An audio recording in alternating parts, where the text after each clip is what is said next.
Question number 37 भी मैं नहीं लिख रहा हूँ, मैं पढ़ दे रहा हूँ, सुन लीजिए। कह रहा है zinc liberates hydrogen gas when reacted with dilute hydrochloric acid. ठीक है, फिर से सुन लीजिए क्वेश्चन।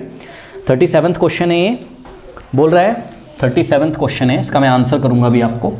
कह रहा है zinc liberates hydrogen gas when reacted with dilute hydrochloric acid. Okay, कह रहा है जिंक को जब डाइल्यूट हाइड्रोक्लोरिक एसिड में डाला जाता है तो कौन सी गैस निकलती है? Hydrogen gas. चलिए इनकी बात मान लेते हैं भाई, बिल्कुल सही भी बताया इन्होंने। तो जिंक को हमने किससे रिएक्ट कराया? HCl से।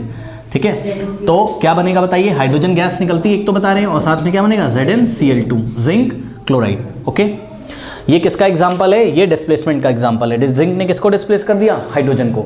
और ये रिडक्शन का भी एग्जाम्पल है, जिंक ने HCl को रिड्यूस करा दिया। देखिए कैसे, अभी मैं आपको बता रहा हूँ, उसको आप छोड़ो, अभी आप वेट करो।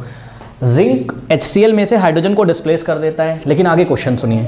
आगे कह रहे हैं whereas copper does not, explain why. सुनो, कॉपर ऐसा काम नहीं करता। अगर कॉपर आप HCl के साथ लोगे तो नो रिएक्शन, कोई रिएक्शन नहीं होती है। ठीक है, कह रहे हैं ऐसा क्यों?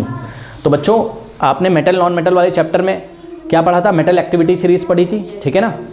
अब कुछ बच्चे बोलेंगे तो ये केमिकल रिएक्शन में इक्वेशन क्यों आ गई? अरे भाई, अब आप रिवीजन कर रहे हो, एनसीईआरटी एग्जाम्पलर में तो किसी भी चैप्टर का क्वेश्चन कहीं भी आ जाएगा, तो पूरा सिलेबस आपको पढ़ा होना चाहिए। ठीक है, तो सुनो, मेटल नॉन मेटल वाले चैप्टर में हमने पढ़ा था, मेटल एक्टिविटी सीरीज में आपने कहीं पे देखा था क्या? जिंक कहाँ आता है? हाइड्रोजन के ऊपर, और कॉपर कहाँ आता है? हाइड्रोजन के नीचे। ठीक है, तो हाइड्रोजन से जो ऊपर आते हैं वो हाइड्रोजन को डिस्प्लेस करने में सक्षम रहते हैं, वो हाइड्रोजन को डिस्प्लेस कर देंगे, और हाइड्रोजन के नीचे वाले हाइड्रोजन को डिस्प्लेस नहीं कर पाते, ऊपर वाले नीचे वालों को डिस्प्लेस करते हैं। समझ में आ गई बात? कोई डाउट है बताइए?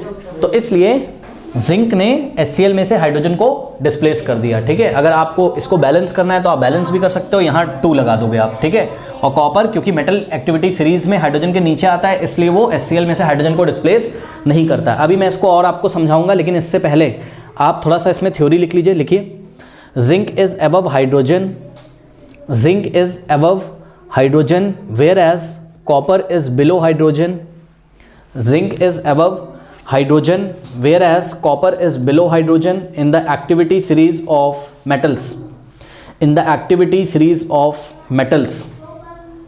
Zinc is above hydrogen whereas copper is below hydrogen in the activity series of metals, full stop.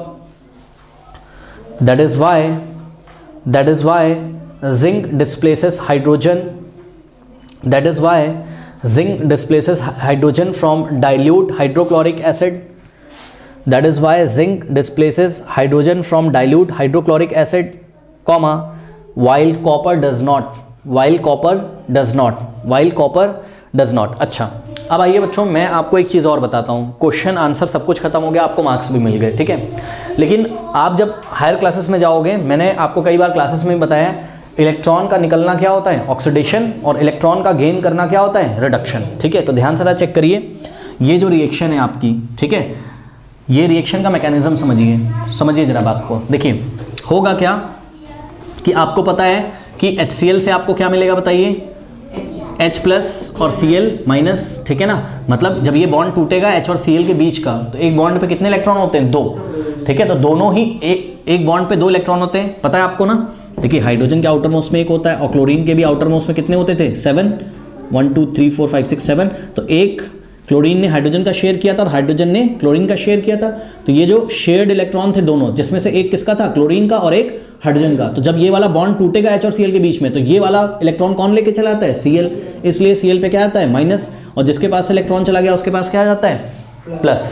ठीक है, तो ये बात होती है। अब समझिए जरा, ये जो जिंक होगा, ठीक है, जिंक खुद ऑक्सीडाइज हो जाता है। जिंक को देखिए जरा, जिंक खुद ऑक्सीडाइज हो जाता है। ऑक्सीडाइज होने का मतलब है 2 इलेक्ट्रॉन ये बाहर निकाल देता है। ये देखिए, जिंक ने एक जिंक का एटम 2 इलेक्ट्रॉन बाहर निकाल देता है। तो ये वाला प्रोसेस क्या हो गया? ऑक्सीडेशन।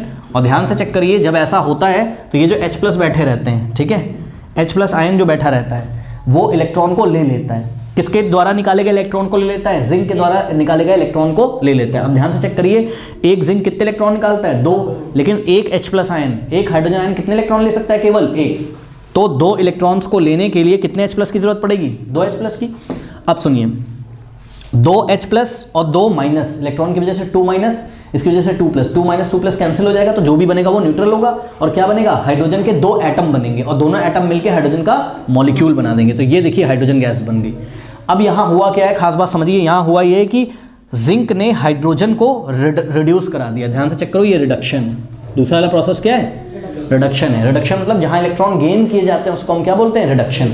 तो ध्यान से चेक करिए, जिंक ने हाइड्रोजन को क्या करा दिया, रिड्यूस करा दिया है, ठीक है। Zinc is able to reduce hydrogen. तो मेटल एक्टिविटी सीरीज में जो ऊपर आते हैं, हाइड्रोजन के जो ऊपर आएंगे वो हाइड्रोजन को रिड्यूस करा देंगे, यानी कि हाइड्रोजन गैस बना देंगे। H+ आयन से क्या बन जाएगी, हाइड्रोजन गैस, यानी कि H+ आयन इलेक्ट्रॉन ले लेगा, लेकिन जो हाइड्रोजन से नीचे आते हैं वो हाइड्रोजन को रिड्यूस नहीं करा पाते हैं। यानी कि समझिए जरा बात को, क्या कि यहाँ पर भी आपको क्या मिलता होगा, H+ और Cl-, लेकिन कॉपर 2 इलेक्ट्रॉन निकाल नहीं पाता है। क्यों नहीं निकाल पाता है, क्योंकि ये लेना ही नहीं चाहता इसके सामने, ये इसको रिड्यूस नहीं, इसके पास इतनी ताकत नहीं कि अपने इलेक्ट्रॉन दोनों निकाल के इसको रिड्यूस करा दे, लेकिन जिंक के पास ऐसा है। ये एक्सपेरिमेंटली देखा गया है और मेटल एक्टिविटी सीरीज बनाई गई है। समझ में आ गई बात। तो हम ऐसे भी लिख सकते हैं कि zinc can not reduce hydrogen, ठीक है, to form hydrogen, zinc can not reduce H+ ions to produce hydrogen gas because it is above the hydrogen in metal activity series. Okay, ऐसे भी आप जवाब दे सकते हो। तो कैसे भी देना हो दे दो, कर लीजिए।